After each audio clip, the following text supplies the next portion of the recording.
Hey guys, there are two reasons that I'm doing a different kind of video today. Reason number one, in one of his most recent videos called Films That Changed Me, Charlie McDonald states that any young filmmaker who is inspired by Edgar Wright's movies is just playing into a cliche. His tone suggests that he is just pained to admit that he is just another sheep who is inspired by this man's movies. Now I know Charlie's just messing around, but this comment still made me irrationally furious, because maybe it's because I'm not a part of the young British filmmaker crowd, but I don't think this guy gets enough recognition. Reason number two, dear old Edgar has been in the news recently because him and Marvel Studios have parted ways. If you didn't know, Edgar Wright has been working on a little thing called Ant-Man for about 8 years now, and last year at Comic-Con, we got word that it's finally gotten off of its feet. Later, we found out that Paul Rudd has been cast as our second favorite scientist turned superhero. This combination had a lot of people scratching their heads, but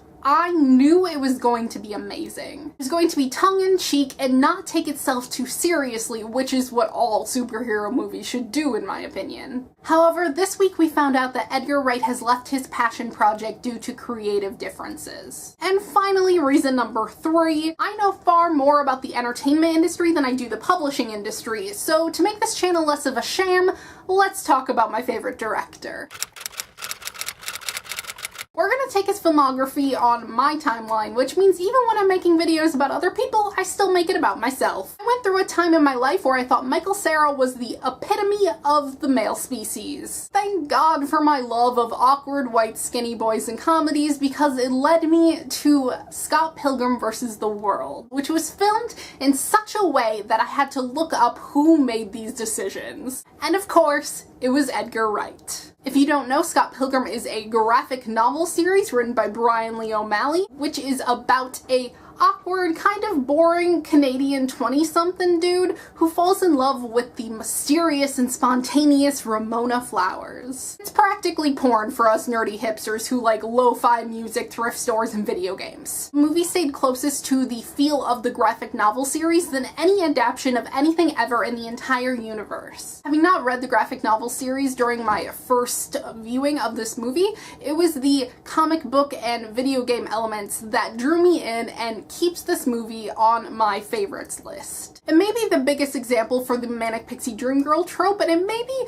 sexist, racist, and a little bit homophobic, and it might be fuel for entitled nerd boys, but it's also one of the most aesthetically pleasing movies that I've ever seen that's not directed by Wes Anderson. Use of graphics and typography and jump cuts are brilliant. I had never seen anything like it. That is until my obsession with awkward, nerdy, skinny white boys in comedy shifted to awkward, nerdy British men in comedy. This was in a time long ago when Space starring Simon Pegg was still on Netflix. I think Simon Pegg is a brilliant, expressive actor, and so when I saw a TV show starring him, I clicked that button with a strength I didn't even know I had. The show is about new friends Daisy and Tim who want to rent an apartment together, but the one they really want is advertised as couples only, so of course they pretend to be a couple. Even more cheesy than you think it is because it owns its cheesiness. This show changed my life. I knew that I liked this kind of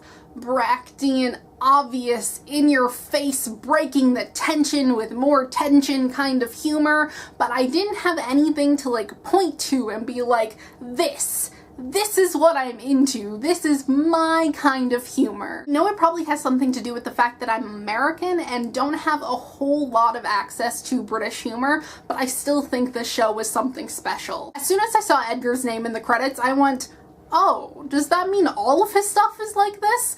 And then I went on a mission. I ended up watching the Three Flavors Cornetto trilogy completely out of order because I couldn't find anywhere to watch them, which is mind-boggling in itself, so I had to wait until Redbox or HBO got its act together. If you don't know what the Cornetto trilogy is, it is 3 movies with basically the same cast every time, written by Simon Pegg and Edgar Wright, and they all take place in a different small British town, and they have different casts of characters each time. Something mysterious and apocalyptic and crazy always ends up happening. The order they were released in were Shaun of the Dead, Hot Fuzz, and The World's End. Hot Fuzz was the first one I had access to and remains my favorite to this day. I'm not 100% sure why that is, seeing as I think it has the tamest cinematography, and the whole reason that I love Edgar Wright's movies is because of his wacky filming style. Maybe it's because it was the first one that I saw, or the obvious homosexual undertones, or the fact that I'm pretty sure it has the perfect balance of dark and fluffy humor. You have these horrible murders happening, but then you also have this blossoming friendship between these two guys who've really never had friends before. It's different from the other movies where Nick Frost and Simon Pegg's characters have a history together. This is more like puppy love. It tells the story of London police officer Nicholas Angel, who gets transferred to a small town who revels in the fact that they don't have any crime. He gets paired up with the police chief's kind of useless son Danny, and they soon start to realize that there's something mysterious and murderous going on in this town. Now, before I knew who Edgar Wright was, I thought Hot Fuzz was a kind of raunchy movie like Will Ferrell would make, but that is not the case. Just for anyone who might have that notion too, it is extremely heartfelt, and the only mention of sex in the entire movie is made by the one surviving female member of the cast. Yes, I did say one surviving female in the whole cast. These movies aren't so great in the female department. It's pretty gory in the last 30 minutes too, but that's kind of a trend with these three movies. However, I also feel like the portrayal of a character with a mental disability was kind of problematic. World's End is, in my opinion, the most important of Edgar Wright's movies. It is much more dark and gritty and emotional than the other two. It tells the story of Gary King, who peaked in high school, who is trying to get all of his friends back together to finish a pub crawl they never got to finish when they were younger. He has spiraled and he's in and out of rehab, and his friends are kind of just playing along out of pity at this point. Angle shift, my camera died. While trying to get through the night, the apocalypse happens.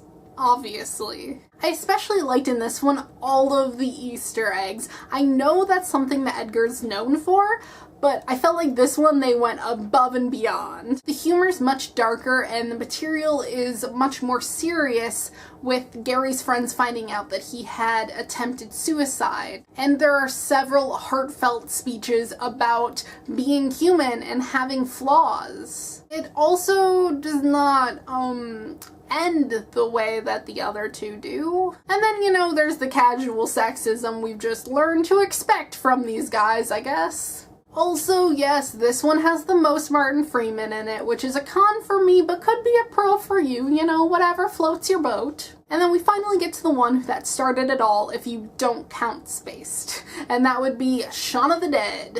If you don't know what Shaun of the Dead is about, I really don't know what you've been doing for 10 years, because yes, this movie has been out for 10 years. It's a comedy about zombies. There's a lot more romance in this one than the other two, but that's pretty much the gist of the movie. I'm pretty sure it's the characters that make this my least favorite of the three. Nick's character is kind of a pig, and I don't understand why Simon's character, Sean, would be friends with him. Like, I honestly don't understand. Then there's a weird love square, and I don't know, maybe if I watched these movies in order, I would have more fond thoughts about Shaun of the Dead. It is the first movie, and it was the first time American audiences got to taste Edgar Wright's directing. So it's incredibly important to his filmography, and it was a huge hit. And I mean, it's understandable that it's the weakest, because it was the first movie that these three did together. And I mean, we do get to see another amazing emotional performance by Simon Pegg. Other than the writing and the integration of the text and the ironic cuts, my favorite thing about these movies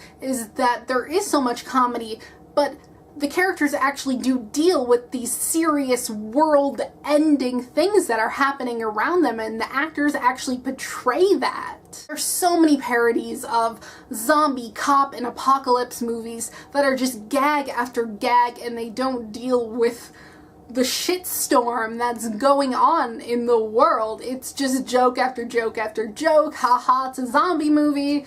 Zombies are hilarious, ha ha ha. But it's like, no, zombies are freaking scary sometimes. They kill your best friend. Like, that happens. So in conclusion, Edgar Wright is a director who releases these polished, emotional, but witty movies that matches up with his out-of-the-box aesthetic. He knows what he's doing, which probably means he knows he's being a problematic douchebag. No, he's not as bad as most directors and writers. Yes, he did write Daisy, who's amazing. And yes, Brian is probably at least 2/3 responsible for how problematic Scott Pilgrim is. But for someone who dates such strong independent actresses, you think he'd be like, maybe I should have more than one female in this movie, and maybe, just maybe, they should talk to each other. Alas, I scrutinize the ones that I love. If you have ever thought of going into anything related to filmmaking,